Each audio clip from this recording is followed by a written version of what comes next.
அனைவருக்கும் இனிய பொங்கல் நல்வாழ்த்துக்கள். திணை பார்த்துருக்கீங்களா? எப்படி இருக்கும்? அளவில் சின்னதாக இருக்கும், பனை பெருசாக இருக்கும்ல.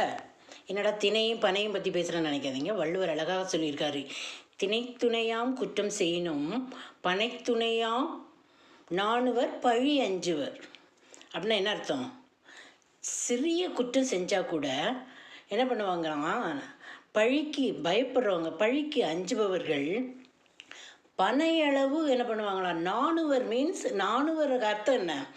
வெட்கப்படுவாங்களாம், அந்த அளவுக்கு பயப்படுவாங்களாம். அந்த மாதிரி இருக்கணும், புரியுதுங்களா? இந்த பொங்கல் நாளில் என்ன சொல்கிறேன்னா, என்ன பண்ண ஆனால் என்ன சொல்கிறேன்னா, குற்றங்களை குறைச்சிக்கோங்க.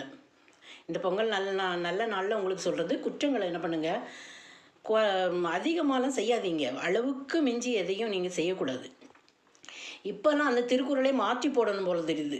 திருவள்ளுவர் அழகாக எழுதிட்டு போயிட்டார். ஆனால் இப்போல்லாம் என்ன, பனையளவு குற்றம் செஞ்சாலும் திணையளவு கூட என்ன பண்ண மாட்டாங்களாம், பயப்பட மாட்டாங்களாம்.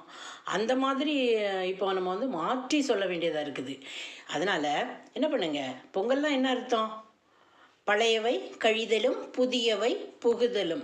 பழைய குணத்தையெல்லாம் நீங்கள் என்ன பண்ணுங்கள், விட்டுட்டு புதிய குணத்தை உங்கள்கிட்ட கொண்டு வாங்க. Okay, happy Pongal.